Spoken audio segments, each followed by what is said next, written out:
नमस्कार। कैसे हैं आप लोग? मेरे ख्याल से अच्छे होंगे, अपनी पढ़ाई लिखाई खूब अच्छे से कर रहे होंगे। एक प्रश्न बार बार लोग पूछते भी हैं और बहुत सारे वीडियो आपने देखे होंगे, बस ये काम कर लो आपका सिलेक्शन पक्का हो जाएगा। कहा जाता है बस ये 4-5 बातें हैं जिनको आप कर लीजिए और ये बिल्कुल 100% श्योर है कि आपका सिलेक्शन हो जाएगा। कोई सिलेक्शन माई का लाल रोक नहीं सकता। कई हद तक ये बातें सही भी होती हैं, कई बार ये बातें बड़ी सतही तौर पर की जाती हैं, बहुत ही सतही बातें होती हैं। अगर ऐसे ही होता कि बस ये 5 काम कर लो, गिना दिया गया कि ये 5 काम हैं और इन 5 कामों को आपको कर लेना है, आपका सिलेक्शन श्योर हो जाएगा।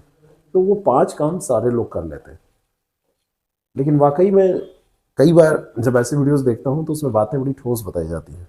कोई भी टीचर बताते हैं, कोई भी मित्रजन बताते हैं, तो बड़ी ठोस बातें बताते हैं। जैसे अगर ये कहा जाए, किसी ने भी बताया हो कि अगर आरओ आपको यूपीपीसीएस आरओ या आरओ पास करना है तो ये 5 काम कर लो, 4 काम कर लो। तो इन 4 कामों के बाद में क्या वाकई में आप पीसीएस बन सकते हैं? मतलब आरओ यूपीपीसीएस आरओ पास आपका हो सकता है? बेसिकली हम आरओ या आरओ के बारे में बात कर रहे हैं। इस वीडियो के पीछे एक कहानी है। एक फ़ोन मेरे पास आया, उसने कहा सर मुझे कुछ ऐसा बता दिए कि इस बार मैं आरओ बन जाऊँ। तो मैंने कहा कि ये मैं कैसे बता दूँ तुम्हें? कैसे भी बता दीजिए, बस मुझे बता दीजिए। तो मैंने जो बातें उनको बताई तो मुझे लगी कि वो बहुत सारे लोगों को ऐसे मतलब तथ्यों की ज़रूरत है, ऐसी असलियत की भी ज़रूरत है और ऐसे आइडियाज़, ऐसे विचारों की भी ज़रूरत है। तो वो कुछ कंक्रीट बातें मैं आपके सामने रखना चाहता हूँ। आरओ तब तक आप नहीं बन सकते जब तक आपका हिंदी तैयार ना हो। ये 5 काम वास्तव में, ये 4 काम ही मैं बताने जा रहा हूँ। हिंदी में जब आपका 55+ आएगा, अब इसमें बहुत सारे लोग आएंगे कहेंगे इसमें नया कुछ नहीं बताया, वो सब पता है।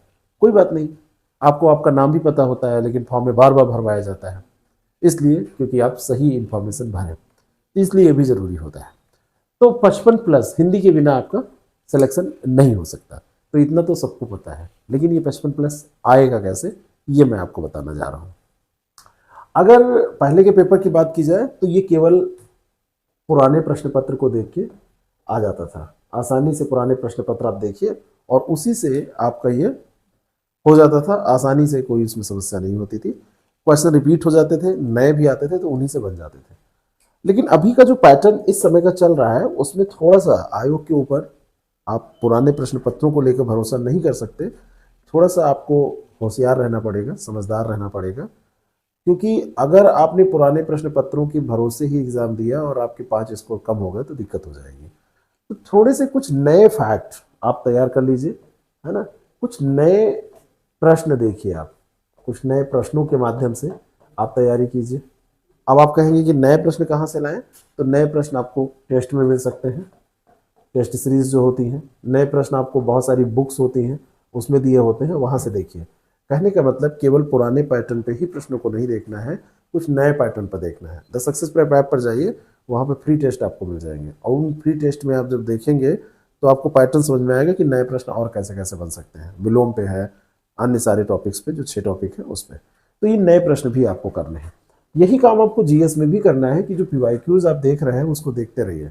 कभी भी पीवाईक्यूज देखना मत बंद कीजिएगा। जिस दिन पीवाईक्यूज देखना आप बंद कर देंगे उस दिन तैयारी आप समझ लीजिए छोड़ चुके हैं। और हर एक व्यक्ति को, तैयारी करने वाले को, मिनिमम 200 क्वेश्चन कम से कम सॉल्व करके तब सोना चाहिए। 200 क्वेश्चन से कम नहीं सॉल्व करने चाहिए।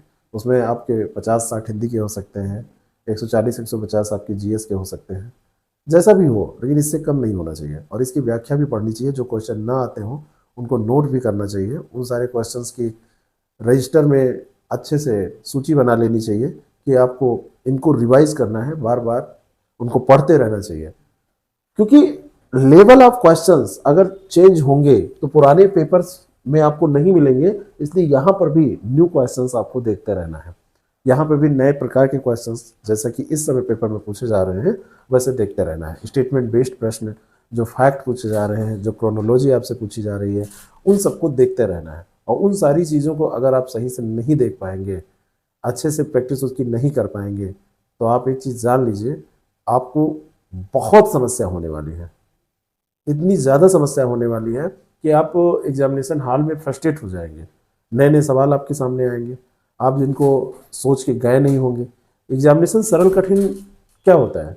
एग्जामिनेशन में सरल और कठिन होने का केवल एक क्राइटेरिया होता है कि आप वहाँ पहुँच के फील कैसे कर रहे हैं। आपने सोचा कुछ था और वहाँ पे निकला कुछ। जैसे आपने वहाँ पे सोचा, वहाँ पे गए और आपने सोचा था कि ऐसे ऐसे सवाल आएंगे, करंट अफेयर नए तरीके का आ गया। तो करंट अफेयर को आपको नए तरीके से पढ़ के ही जाना है, डिटेल में पढ़ के ही जाना है। और इन सारी चीज़ों को सफल बनाने के लिए सबसे ज़्यादा ज़रूरी है कि आपको रिवीजन बहुत अच्छे से करना है। पढ़े वही जो आप रिवाइज कर सकें। निरर्थक सामग्री आप ना पढ़ें। बार बार मैं ये चीज़ें मना करता रहता हूँ कि आप मोटी किताब एक बार पढ़ लेंगे, लेकिन दोबारा अगर रिवीजन नहीं हो पाएगा तो वो किसी काम का नहीं रह जाएगा। तो रिवीजन हो पाए, ये चीज़ ध्यान में रख के आपको पढ़ाई करनी है। अगर रिवीजन नहीं हो पाता है तो आपकी पढ़ाई का कोई मतलब नहीं है। मकसद कोई भी हो सकता है, लेकिन उसका अर्थ कोई नहीं हो सकता, उसका मतलब कोई नहीं हो सकता। कारण क्या है कि आप तो सोच रहे हैं कि वो आपका तैयार है, लेकिन निगेटिव मार्किंग पेपर में रिवीजन ना होने के कारण वो आपके लिए नकारात्मक प्रभाव डालता है। आप करेंगे जरूर, वो प्रश्न अटेम्प्ट ज़्यादा करके चले आएंगे और वो नकारात्मक असर डाल के वो आपके स्कोर को कम कर देगा, क्योंकि आपका मन मानेगा नहीं, एक बार आपने पढ़ा है।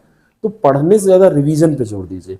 इसीलिए मैं बार बार कहता हूँ कि आप रिसेंट के ट्रेंड को एनालाइज करके फिर आप देखिए नई चीज़ें जो पूछी जा रही हैं, नई चीज़ें जो आ रही हैं, वो आप कैसे सही कर पाएंगे जब आप बार बार उनका रिवीजन करेंगे, बार बार नई चीज़ों को।